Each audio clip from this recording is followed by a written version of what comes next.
It's time for the Volquest Mailbag podcast, answering your questions from the General's quarters every week, right here on Volquest.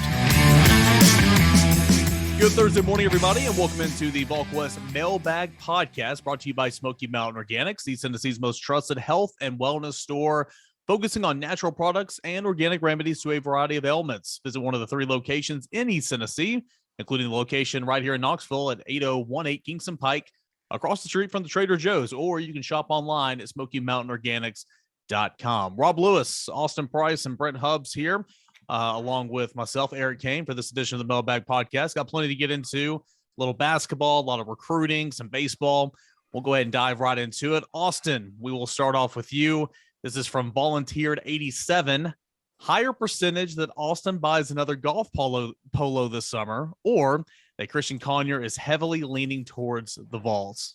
I'll step in here. Unfair question. Austin Price is always buying a golf polo, so there's no comparison there with that. That's like suggesting whether or not somebody's going to drink water at some point this summer versus Christian Conyer leaning. So will the sun come up tomorrow, Hubbard? Yeah, exactly. It's not a fair question. No offense, Volunteered 87, but he's obviously going to buy a golf polo, regardless of what Christian Conyer He may does. buy one before this podcast is over. There's a good chance he's on Amazon or he's on the Peter Millar store right now buying. Online shopping. I am not. I'm currently in my house. I'm not at a pro shop of a top 100 course with the nice logo, but I will be next Thursday. The better question is who rocks the upper lip facial hair better?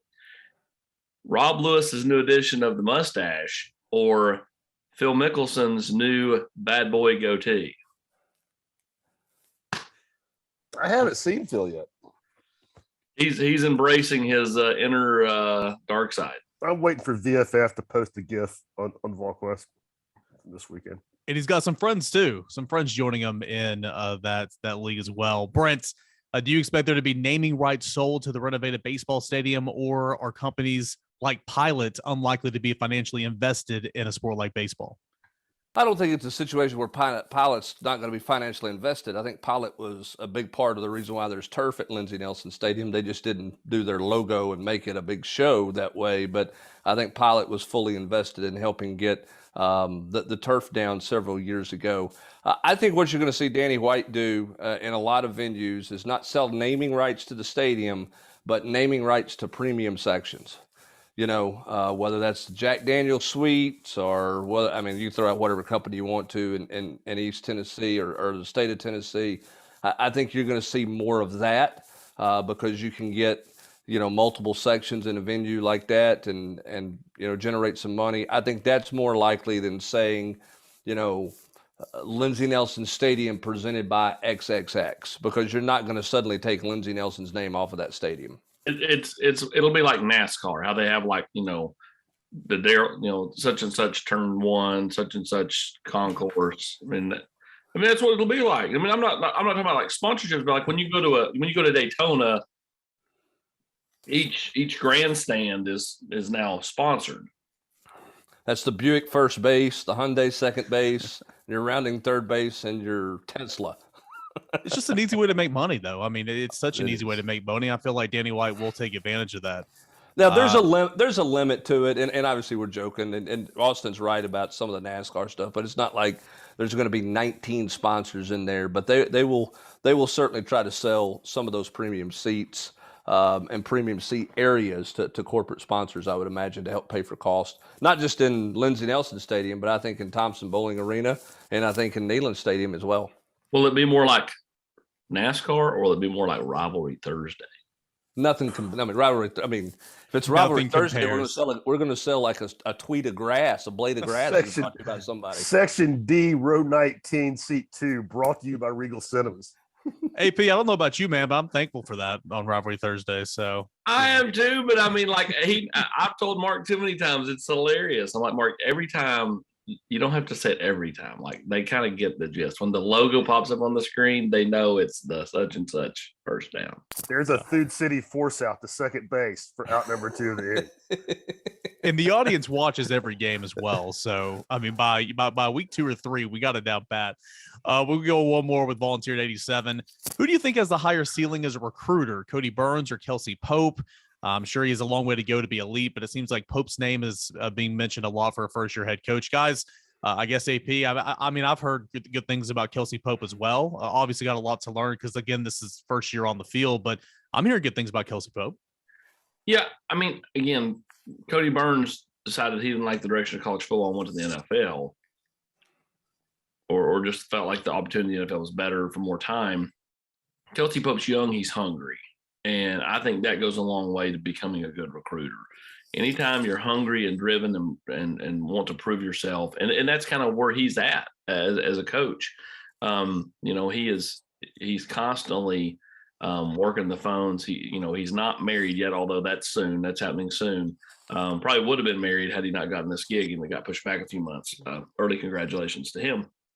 But when I talked to Nathan Laycock a couple nights ago, he talked about just how driven Kelsey Pope is, and that he's like, man, I told my mom, Tennessee wants me so bad. I look at their wide receiver room, and you'd think they have no wide receivers at all. The way he recruits me, that's the sign of a good recruiter. When you're hungry, young, and driven, that's a setup for success. Because again, you're trying to build, for your career. AP, Hubbard, be flippant when you talk about a guy being young and hungry. I mean, and we've seen a lot of young guys come in to be, I think, really effective, or at least, if not effective, really get their names out there. I'm more impressed by a guy like Rodney Gardner, who, I mean, Hubbard, how long has he been doing it? 30 years. 30 plus years, and he's, I mean, to maintain a rep as an ace recruiter for that long of a period of time, I can't think of a lot of things that I would less rather do than that. As much time. I mean, we all know how much time goes into that, and for him to be at the top of the tier for as long as he has, I mean, I that's what that question made me think about. You see a lot of. I don't want to say, I'm not trying to discount Kelsey Pope by saying you see a lot of them, but it's not uncommon to see a young guy get his first crack and really get the bit between his teeth and be aggressive. But for somebody to do it like Coach Gardner has for as long, I don't think you see a lot of that. Well, and the adaptability. I mean, from the changing calendar. I mean, think about it. I mean, when he started 25 or 30 years ago, whatever, I mean, you got him one time on your campus. I mean, you got him for an official visit. You had to get it done then. And in some ways, maybe that was easier. And now, I mean, you've got to find different ways to connect with him to get him to campus 7 or 8 times to try to get him. So I think that Rodney Gardner's ability, it tells you what he is, who he is and what he's about, Austin, his relationships. And through all the changing things, he's been able to continue to figure out ways to foster and build the relationships you have to build to sign guys, regardless of how the rules have changed. Well, again, he's to a point, Hubbard, where he's recruiting, the sons of dads that he recruited years ago. I mean, not just Rico Walker. There's been several instances like that the last several years where he is, doing that. The other day, he had a kid that, camped here. He recruited his dad at Georgia. That kid didn't end up, get an offer. But point is those relationships, they stand the test of time. And so when you're an older coach, that you really have to find ways to stay hungry, stay driven, and using your relationships and kind of the reputation you built is a big way to do that. Yeah, I think the untold story of this past fall, non-recruiting, but talks about Rodney Gardner's relationships, is the number of former players that came and watched Tennessee play and spent time on game day or a game day weekend with Rodney Gardner that never played at the University of Tennessee. They played against Tennessee. I mean, Georgia kids, Auburn kids that came to watch Tennessee play and to see Rodney Gardner at Tennessee because they wanted to see their coach and they wanted to watch their coach work. That tells you what he's about and how he's been able to stand the test of time. It's because his relationships never end. They don't end. And that's why Austin's right. He can circle back around to these guys, who he's going to recruit their kids when he recruited them. But people would be blown away by the number of former players that showed up this past fall to watch Tennessee's defensive line and to spend the weekend with Rodney Gardner. Let's go ahead to Dale 1998. Can you guys explain the NCAA's one-time transfer rule and when did it take effect? It took effect last summer. It seems to me that there have been several players that have transferred twice and still have been ruled eligible immediately. Before that, of course, there were some waivers that allowed that to happen, but now it's everybody can transfer one time.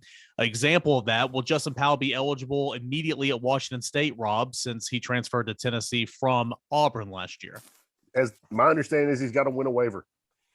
I mean, he could be eligible, but what's the waiver? I mean, like I didn't play enough. That ain't closer to home. I mean, my only, and again, I could be wrong. I think unless you're going closer to home, I don't see that you have a leg to stand on, unless maybe you were treated badly, off the court. There were some things like which I think was definitely not the case with Justin Powell here. I mean, I could see it if maybe you could prove some sort of, again, mistreatment or mishandling of an injury or something like that, but I don't think that's the case with Powell here, and he certainly has not gotten closer to Kentucky. No, I mean, maybe there's certain instances where a coach that he's leaving the program from can, sign off on it or try to sign off on something somehow. The other thing that's a factor too is if you're a graduate, you can transfer a second time as a grad transfer. So you have a one-time eligibility transfer regardless of your classification. But if you want to transfer again as a grad transfer, meaning you had not used your grad transfer status, and to get a grad transfer deal, you find a place that has a grad program that the school you're currently at doesn't have, which is easy to find in this day and age, then you can be eligible for a second time immediately. So that's the difference. The grad transfer rule's always been there, or it's been there for nearly a decade, I guess. It remains, the new rule is the one-time transfer for non-grads. I don't think Justin Powell's a grad transfer leaving Tennessee. I've not seen anything like that. So he would have to win some He's smart. That's 2 years. No, he is not. Yeah. He's not grad transferring. Let's do a couple of football ones. Rapid fire AP. This is from Ath Run. Best chance of being the running back in this class: Bishop, Cobb, Jackson, or someone else, or maybe a combination of the names mentioned. I think you'll see Will Stallings in this class, and then, I think if they can find a way to land Cam Seldon, then he would play running back and receiver. Yeah. So it's kind of part Seldon if they can land him, and then part Will Stallings, and then we'll see about Deshaun Bishop. I think that's kind of the three. Still think Carnell Tate is a vol lean, AP? As of we said here on the 9th of June, yes, I still do, but Ohio State's not going away. I've not heard anything to make me suggest to make me feel like things have went totally the opposite direction. But I know he's ready to make a decision. I always felt like if he's going to do something the second week of June, third week of June, it was going to be Tennessee. If not, he was going to hold out. But I mean, the kids honestly went quiet on everybody. I talked to a bunch of national guys. He's went quiet on them, and which makes sense because when I talked to him a couple of weeks ago, he made it very clear he wants to have a moment and not have it ruined by predictions and so on and so forth. So going quiet, going underground, and then just popping up on a random Tuesday and committing or whatever, it feels like, that's what's going to happen. But who knows? He may come out next week and go, I'm going to announce, at this time, on this day. But it just does not feel that way to me. He also tweeted out yesterday he's looking for somebody to shoot the video for his commitment videos. So that may be a part of his timing situation as well. 100%. And the thing is like schools, whether he's going to Ohio State or Tennessee, they can do videos now. Like, because, when they come in on these official visits, it's not just pictures they take video.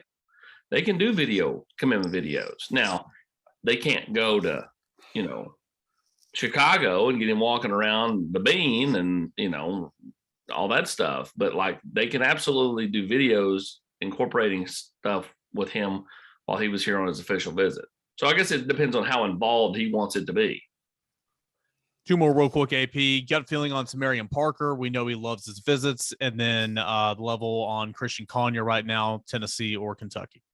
Tamarian Parker is going to come back here at the end of the month, and so they'll have another chance. I mean, like that feels like Tennessee, Florida. I don't think Florida's got some big lead or anything. I just think the kid just loves to go places. And I mean, it's kind of like, you guys were busting my chops about, Peter Millar. When I go in a Peter Millar store or go into a pro shop that has nice Peter Millar, I do enjoy seeing what's new. So like every time he goes on one of these visits, he likes what he sees. That's kind of natural, right? I mean, like when you're a 17-year-old kid and, everybody's showing you a good time, telling you how much they want you, how much they need you. All these places have great facilities. All of them serve you good meals and show you a good time. So everybody shows well, and it's easy to kind of ride that momentum of, visit highs. So, Tennessee will have a chance to kind of grab back the momentum totally coming up at the end of the month. And as far as Christian Conyer in Kentucky, nothing has changed in my mind. Stick with what I've been saying on the general's quarters. We'll go around the room here. We'll start with Rob. This is from Megaball 98. If you had to bet who will be the 2 starting corners in the opening game, is there a good shot Burrell loses his starting job? This can go in a number of different directions. Obviously, that's a position that Tennessee does not have solidified right now. I think starting out, I think Kamal Haddon, if he's healthy, he's one of your guys. Then, since he specified game 1, I would say it's Warren Burrell. It's a guy that's played a whole lot of football for you, but he can't play like he did down the stretch towards the end of the season. But Rob, it's a matter of getting those guys back out in practice healthy to see who's out there that can play it. Yeah, I mean, I think that's one of the biggest questions. I mean, I'm with you, Eric. If Burrell plays like he did at the end of last season, it's going to be tough to hold on to his job. I got to think, what did Williams do enough in this, in spring practice to give himself a fighting chance? I would. And I also agree with you. I wouldn't write Kamel Haddon in with a Sharpie, but I would kind of be surprised if he doesn't end up. I don't know about the game 1 starter, but as the guy who gets the bulk of the starts at one spot. But I think that's probably one spot that we're all really going to be focused on the first few weeks of camp. Are you guys not? Absolutely. I mean, I think Kamal Haddon's in a spot where if he has a good August, given he played last year and was kind of the first guy off the bench, I could certainly see Kamal Haddon being a starter. To me, Austin, the X factor is Brendan Turnage. Where do they play Brandon Turnage? Is he a nickel? Is he a corner? What are they going to do with Turnage? If he can play corner out there, that changes things. Christian Charles, is he your nickel guy? Does he stay at corner where he played in the spring? I kind of don't think so. But to me, Turnage can dictate kind of what that corner position and nickel slot position looks like. 100%. They got a lot of bodies. At safety, they got a lot of bodies to try to work in now with the addition of Andre Turntine, Wesley Walker. I think one of those guys is going to be your nickel. Turnage is obviously an option is there as well. Can Turnage pass up Warren Burrell? I think Kamal Haddon's a locked-in starter. I do. As we said here on June 9th, I would put a good chunk amount on that he's a starter game 1. So, AP, do you think Christian Charles goes back to safety full-time? Man, I don't know. I think it depends on how they feel like how they felt like things went coming out of spring. I just know that, it's it's kind of like, you got 3 quarterbacks, you got 0 quarterbacks. I mean, you got 44 defensive backs. I mean, like how many true guys do you have? I think the notion is that Kamal Haddon's is as talented as anyone in that room. And so, we'll see going forward kind of where,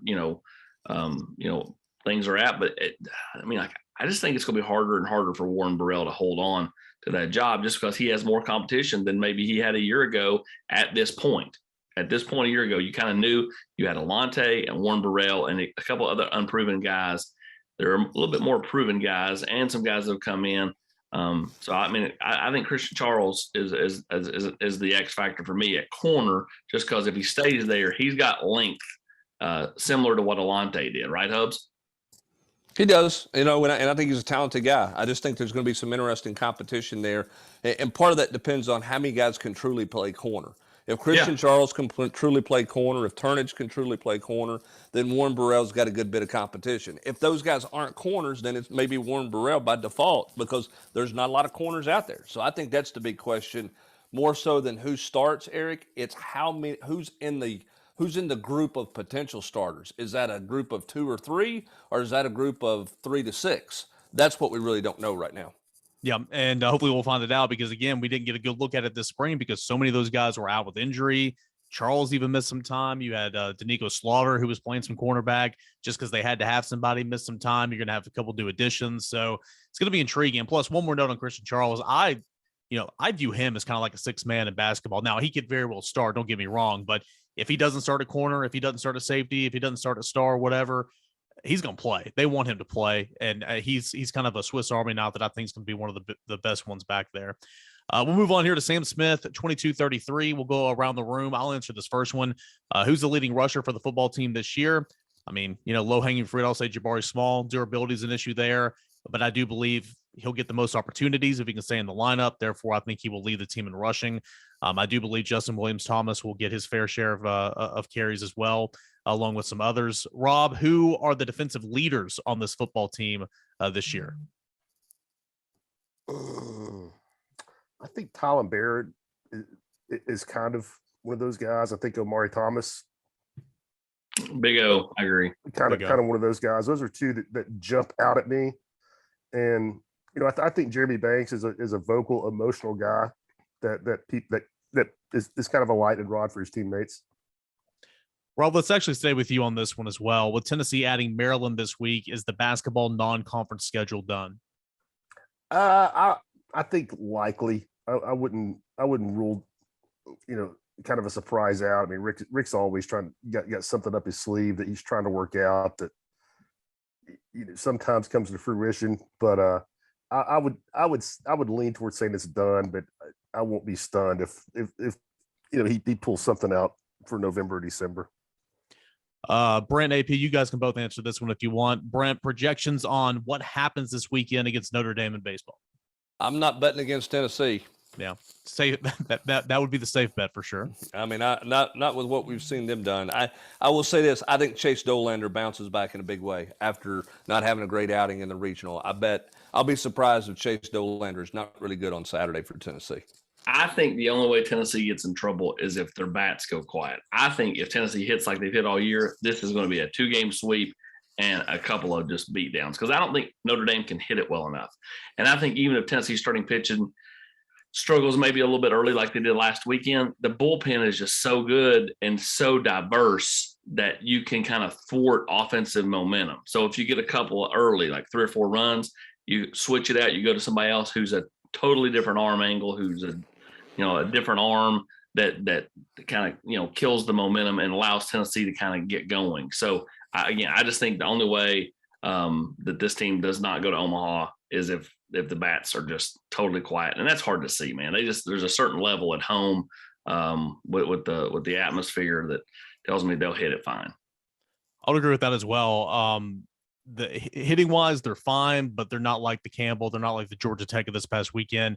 They got some good pitching, especially their top guy is a graduate. We'll have more on that on the Diamond Balls podcast, but he's really good, and I think their pitching's pretty decent. But I think Tennessee, you play the way Tennessee plays, should have no issue. AP, if Tennessee misses on Bryson Sanders, is it a big loss, or is it just a next man up mentality since he's not really a tackle prospect? Yeah, he's more of an interior guy. That's what Tennessee's looked at him for. And assuming Tennessee takes 2 tackles, if they can get them, if not pending for the right guy. So essentially Bryson Sanders, next man up, or is that a big loss? I think you just go to the next man up. It stings a little bit because it's Chattanooga area, maybe. It's 100%. That's right. It stings because he's an in-state kid.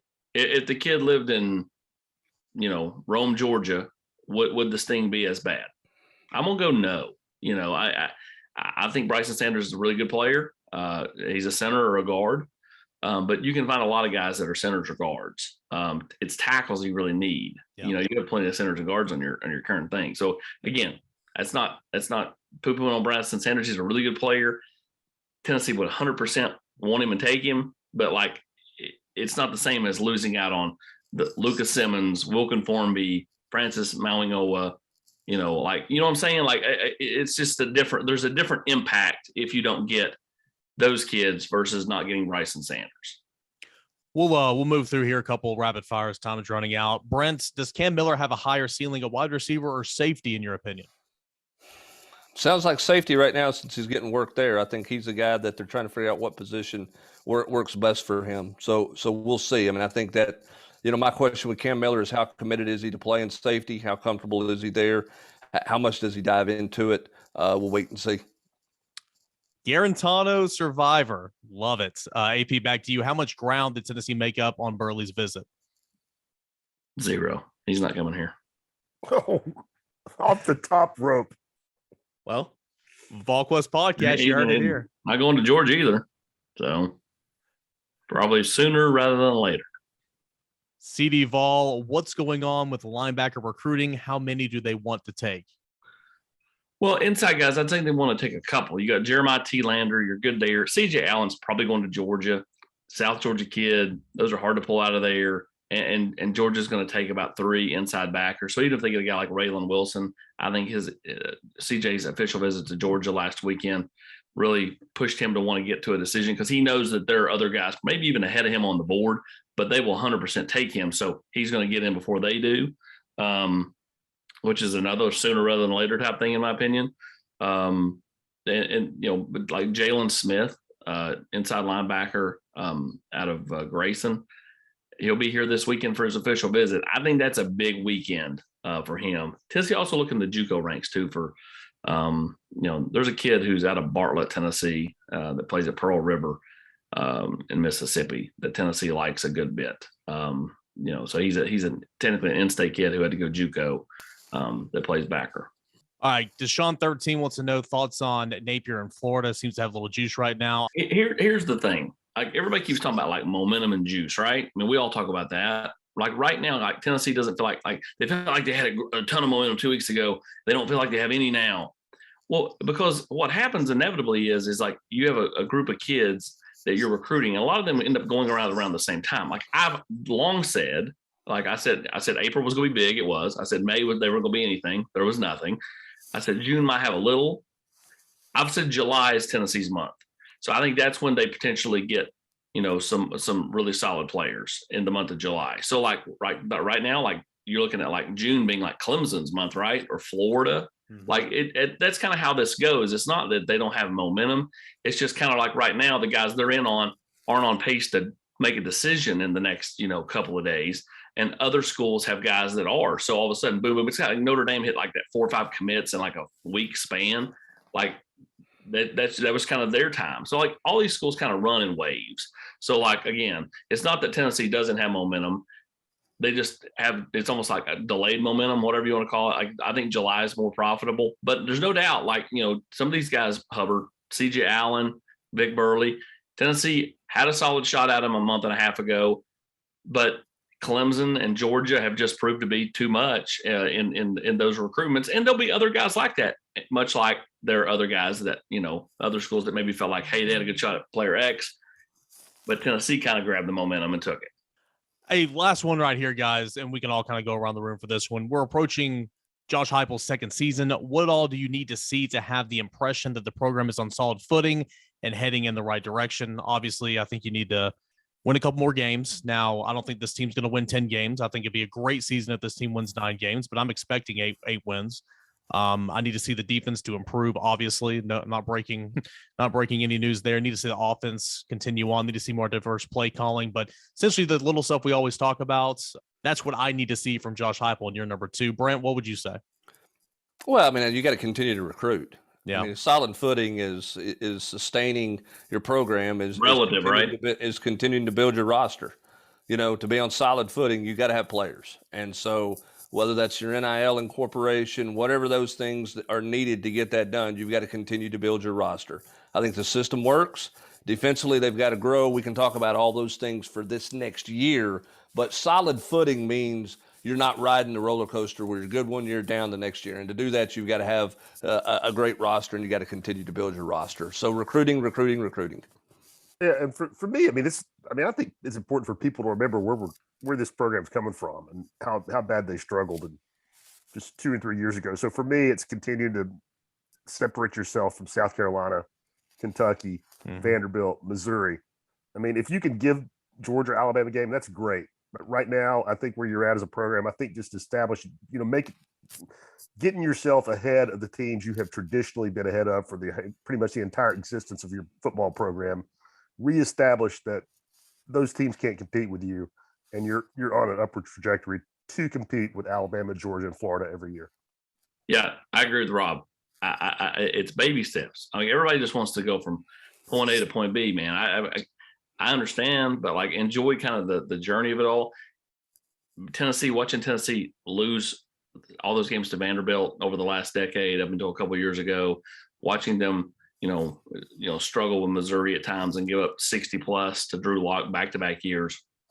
The fact that Tennessee's 11-1 in their last 12 against that South Carolina, Vanderbilt, Missouri, Kentucky, and the one was the pick six game for JG, where, Kentucky did nothing offensively and Tennessee gave them all those points. So like Tennessee is slowly reestablished themselves as the team over those set of schools. Now it's to try to, get across the hump. They've got to beat Pittsburgh. Again, I go back to September. They got to beat Pittsburgh. They got to beat Florida. If they do that, Hubbard, at that point, 8-4 is the absolute floor, which would be like the 2016 type 8-4. And then I think, 9-3 or 10-2 becomes more realistic. All right, that's all the time we have today for this edition of the Mailbag Podcast. Appreciate you guys for getting in your questions each and every Thursday morning here at Volquest.com. And big thanks to Smoky Mountain Organics. As always, go check out one of the 3 locations right here in East Tennessee, including the one in Knoxville, 8018 Kingston Pike, across the street from the Trader Joe's, or you can shop online at SmokyMountainOrganics.com. We've got plenty of stuff coming up on the sites as we move on towards the weekend. Of course, Tennessee Super Regional matchup with Notre Dame. Ben's got a scouting report out there right now, and of course, we'll have plenty of coverage leading up to that, more recruiting, and anything else you can possibly want. That's at Volquest.com. For Brent Hubbs, Austin Price, Rob Lewis, I'm Eric Haynes. Thanks so much for listening. Have a great rest of your Thursday, everybody. You've been listening to the Volquest Mailbag Podcast every week right here on Volquest.